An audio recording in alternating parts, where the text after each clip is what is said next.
कहानी की शुरुआत होती है अमेरिका के एक सुनसान इलाके से, जहां एक उल्कापिंड आसमान से आता दिखाई देता है जो मिलिट्री बेस के करीब सीधे जमीन से जा टकराया, जिस वजह से वहां कुछ बहुत ही खतरनाक मॉन्स्टर्स पैदा हुए और उन मॉन्स्टर्स ने अचानक एक दिन बेस पर हमला कर दिया। इस हमले में सिर्फ 4 सोल्जर्स ही जिंदा बचे और वे एक दूसरे को कवर फायर देते हुए आगे बढ़ रहे थे। उनमें से एक सोल्जर ने दरवाजा बंद करना चाहा, लेकिन पासवर्ड डालने के बावजूद भी वह डोर बंद नहीं हो रहा था। इसके बाद हमें सिर्फ उसकी चीखें सुनाई देती हैं। जल्द ही एक के बाद एक उन मॉन्स्टर्स ने 3 सोल्जर्स को मौत के घाट उतार दिया। अब बस एक अकेला सोल्जर रह गया। वह घबराता हुआ टनल के अंदर से बाहर निकलने का रास्ता ढूंढने लगा। अंधेरा इतना गहरा था कि कुछ भी देख पाना नामुमकिन था। तभी उसने पीछे मुड़कर देखा। उसके सामने एक बेहद डरावना क्रिएचर खड़ा था जो एक बहुत ही बड़ी चींटी के जैसा था। सोल्जर ने अपनी बंदूक की सारी गोलियां उस पर चला दी, लेकिन उस चींटी पर उन गोलियों का जरा सा भी असर नहीं हुआ और आखिर में वह भी मारा गया। इसके बाद हम 2 लोगों को देखते हैं जो अपने ट्रक से उसी रेगिस्तान के रास्ते से जा रहे थे। उन्होंने अपने ट्रक को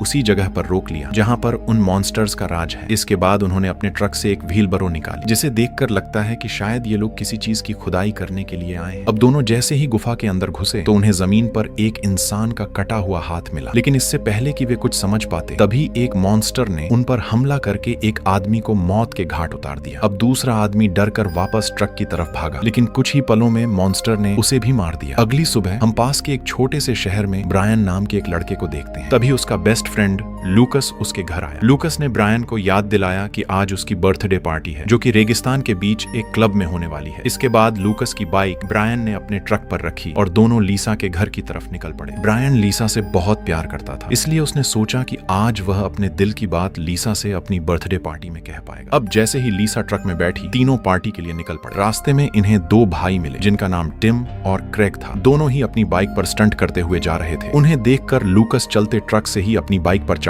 और तेज स्पीड में उन दोनों भाइयों को चिढ़ाते हुए आगे निकल गया। वह रेत के टीलों पर जंप करते हुए क्लब तक पहुंच गए। पार्टी में लीसा अपनी फ्रेंड्स के साथ बात कर रही थी। तभी लूकस ने ब्रायन से कहा, तुम्हें लीसा से अपने प्यार का इजहार करना चाहिए। ब्रायन ने थोड़ी हिम्मत जुटाई, लेकिन तभी क्रेग उससे पहले ही लीसा के पास पहुंच गया। ये देखकर ब्रायन का दिल टूट गया, जिससे वह पार्टी छोड़कर वहां से अकेला ही रेगिस्तान की तरफ निकल गया ताकि अपने मन को थोड़ा हल्का कर सके। उधर पार्टी में लूकस फुल एंजॉय कर रहा था, लेकिन जब उसने ब्रायन को ढूंढा तो उसे वह कहीं मिला ही नहीं। अब लूकस समझ गया कि ब्रायन मायूस होकर कहीं बाहर चला गया है। इधर ब्रायन रेगिस्तान में अकेला चलता ही जा रहा था। तभी उसकी नजर दूर खड़े एक ट्रक पर गई। ये उन्हीं लोगों का ट्रक था जो कुछ दिन पहले ही यहाँ आए थे। तभी अचानक लूकस ने पीछे से आकर ब्रायन को डरा दिया। अब लूकस ने ब्रायन से कहा, तुम पार्टी छोड़कर यहाँ क्या कर रहे थे? तभी लूकस की नजर पहाड़ी के नीचे एक गुफा के दरवाजे पर पड़ी, जिसके बाद लूकस ने उस गुफा के अंदर जाने का फैसला लिया, लेकिन ब्रायन ने उसे रोकते हुए कहा कि वहां जाना ठीक नहीं है। पर लूकस फिर भी रुका नहीं। दोनों गुफा के अंदर गए और दूसरी तरफ पहुंचकर उन्हें एक पुराना मिलिट्री बेस मिला जो काफी लंबे समय से बंद था। उधर लीसा भी पार्टी छोड़कर उन दोनों को ढूंढने लगी। तभी क्रेग उसके पास आया और उसे जबरदस्ती अपने साथ चलने के लिए कहने लगा, लेकिन लीसा ने सीधे उसके चेहरे पर लात मार दी। इसके बाद लीसा उन दोनों को ढूंढने के लिए मिलिट्री बेस की तरफ बढ़ गई। उधर उन्हें एक अंधेरा कमरा मिला जहां हर तरफ मकड़ी के जाले और चिपचिपा सा पदार्थ था, जिसे देखने के बाद दोनों ने वहां से तुरंत निकलने का फैसला किया। लेकिन जैसे ही वे एग्जिट की तरफ बढ़े तभी उन्हें सामने एक चींटी दिखाई दी जो साइज में काफी बड़ी थी, जिसे देखकर वे दोनों डर गए। लूकस समझ नहीं पा रहा था कि आखिर इतनी बड़ी चींटी कैसे हो सकती है। उसने तुरंत लीसा को फोन किया और मिलिट्री बेस के अंदर जो कुछ भी देखा वह सब बताया। इसके बाद दोनों ने उस मॉन्स्टर को मारने के लिए कुछ हथियार ढूंढे, लेकिन उन्हें हथियार के नाम पर सिर्फ रसोई का सामान ही मिला। अब जैसे ही वे दोनों हॉलवे क्रॉस कर रहे थे तभी एक बड़ी चींटी ने उन पर हमला कर दिया, जिसे देखकर दोनों ने तुरंत इधर उधर भागना शुरू कर दिया। वह चींटी सीधा लूकस की तरफ बढ़ रही थी। तभी ब्रायन ने उस मॉन्स्टर चींटी का ध्यान अपनी ओर खींचा ताकि वह लूकस को बचा सके, लेकिन अगले ही पल मॉन्स्टर चींटी ने ब्रायन के पैर पकड़ लिए और उसे दूसरे कमरे की तरफ खींचने लगी। अब लूकस भी अपने दोस्त को बचाने की पूरी कोशिश करने लगा, लेकिन उस मॉन्स्टर ने उसे भी पकड़ लिया। अब दोनों उसका शिकार बनने ही वाले थे कि तभी अचानक लीसा वहां आ पहुंची। उसके हाथ में कुल्हाड़ी थी जिससे उसने मॉन्स्टर पर हमला किया और उस मॉन्स्टर चींटी को मार गिराया। यह देखकर दोनों बहुत खुश हुए क्योंकि लीसा ने उनकी जान बचाई थी। अब वे लोग बातें ही कर रहे थे कि तभी चींटियों का पूरा झुंड आ धमका, जिसे देखकर तीनों तुरंत वहां से भागकर कंट्रोल रूम में छुप गए। इसी बीच स्क्रीन पर एक वीडियो रिकॉर्डिंग चलने लगी जिसमें साइंटिस्ट रेनेट बता रहे थे कि 1950 में रेगिस्तान में जो उल्कापिंड गिरा था उसके अंदर एक एलियन डीएनए पाया गया था। उस डीएनए को चींटियों और मकड़ियों के डीएनए के साथ मिलाकर एक्सपेरिमेंट किया गया और इस एक्सपेरिमेंट के बाद चींटियों का साइज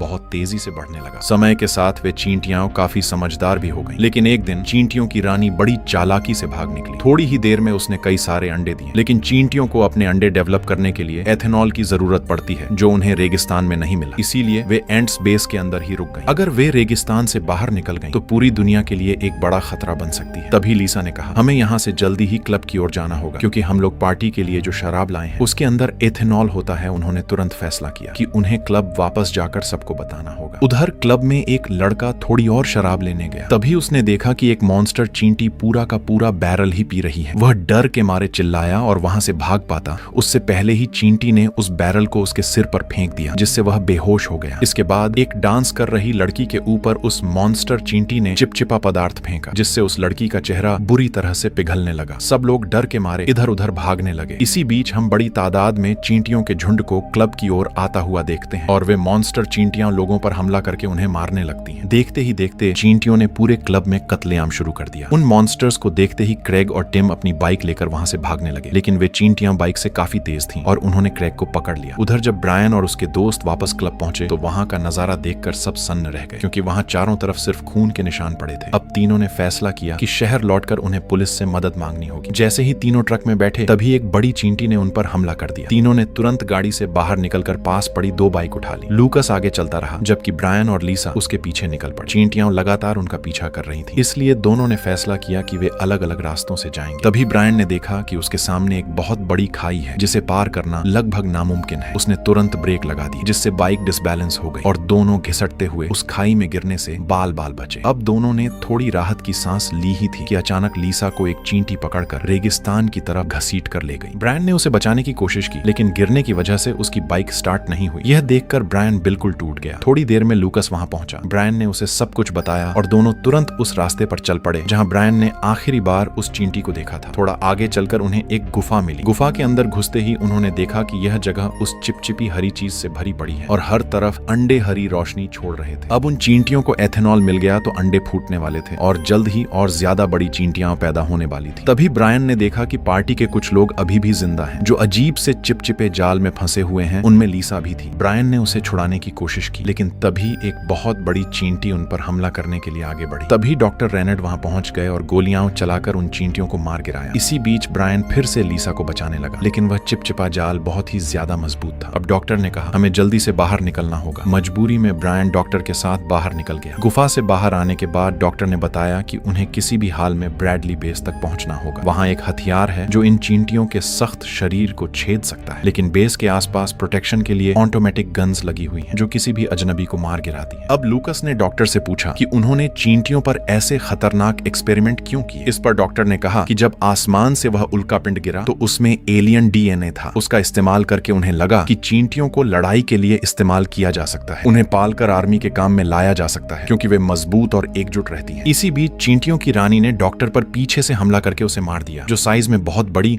और सबसे खतरनाक लग रही थी। इसे देखते ही वे दोनों तुरंत ब्रैडली बेस की तरफ भागने लगे। उधर हम लीसा को देखते हैं, जिसे अब होश आ चुका था। तभी अचानक एक चींटी लीसा की तरफ धीरे धीरे बढ़ने लगी, लेकिन अगले ही पल एक आवाज के चलते वह चींटी उससे दूर हो गई। उधर वे दोनों उस बेस तक पहुंच गए जहां ऑटोमेटिक गन्स लगी हुई थी। दोनों किसी तरह छुपते छुपाते अंदर घुस गए और हथियार ढूंढने लगे, लेकिन कमरे बिल्कुल खाली थे। वहां कोई हथियार न देखकर अब उन्होंने वहां से जाने का फैसला किया। जैसे ही दरवाजा खोला, उन्होंने देखा कि एक बड़ी सी चींटी ने उनका रास्ता रोक रखा है। यह देखकर ब्रायन काफी परेशान हो गया, क्योंकि लीसा के पास समय बहुत कम था। उसने कहा कि उन्हें वापस उस गुफा में जाना होगा और उन अंडों को डिस्ट्रॉय करना होगा। यह सुनकर लूकस भी मान गया, लेकिन जाने से पहले लूकस एक छोटे डब्बे से बियर लेने लगा। कई कोशिशों के बाद भी वह बोतल नहीं उठा पाया, क्योंकि वहां एक हिडन रूम का स्विच था जहां वे हथियार रखे थे, जिनके बारे में डॉक्टर ने बताया था। लूकस ने अनजाने में उस स्विच को ऑन कर दिया। उन्हें वहां 2 बंदूकें और एक काटने वाला हथियार मिला, जो उस चिपचिपी चीज को काट सकता था। साथ ही उन्हें बॉडी सूट्स भी मिल गए। अब दोनों पूरी तैयारी के साथ वापस लड़ने को तैयार हो गए। बेस के रास्ते में उन्हें एक चींटी मिली, जो एक सिपाही की डेड बॉडी को खा रही थी, जिसे ब्रायन और लूकस ने मार गिराया। अब दोनों तुरंत बाइक लेकर गुफा की तरफ निकल पड़े। वहां जाकर उन्होंने काटने वाले टूल का इस्तेमाल करके लीसा को बचा लिया। अब लीसा ने ब्रायन और लूकस को बताया कि रानी वहां पर छुपी है। ब्रायन ने अपनी बंदूक तैयार की और सीधा रानी चींटी पर हमला कर दिया, लेकिन वह मॉन्स्टर चींटी फिर भी रुकी नहीं। इसी बीच बंदूक अचानक बंद हो गई। सिस्टम ने बताया कि बंदूक अभी रिलोडिंग पर है। तभी वहां अपनी रानी को बचाने के लिए और चींटियां आ गई। अब ब्रायन और लीसा के पास सिर्फ एक ही रास्ता बचा था, किसी तरह उन चींटियों को अपने पीछे ब्रैडली बेस तक ले जाना, जहां ऑटोमेटिक फायर सिस्टम लगा हुआ था, जो किसी भी दुश्मन को देखते ही पल भर में ढेर कर देता है। अब ब्रायन और लीसा ने बाइक से भागना शुरू किया ताकि चींटियों को अपने पीछे लगाकर ब्रैडली बेस तक ले जा सके। उनके पीछे दर्जनों चींटियां लगी हुई थी। उधर लूकस गुफा में ही रुक गया ताकि लोगों को बचा सके। अब ब्रायन और लीसा ब्रैडली बेस तक पहुंच चुके थे। दोनों हिम्मत करके आगे बढ़े और बिना उस ऑटोमेटिक गन की नजर में आए उस इलाके को पार कर गए। लेकिन चींटियां उनके मुकाबले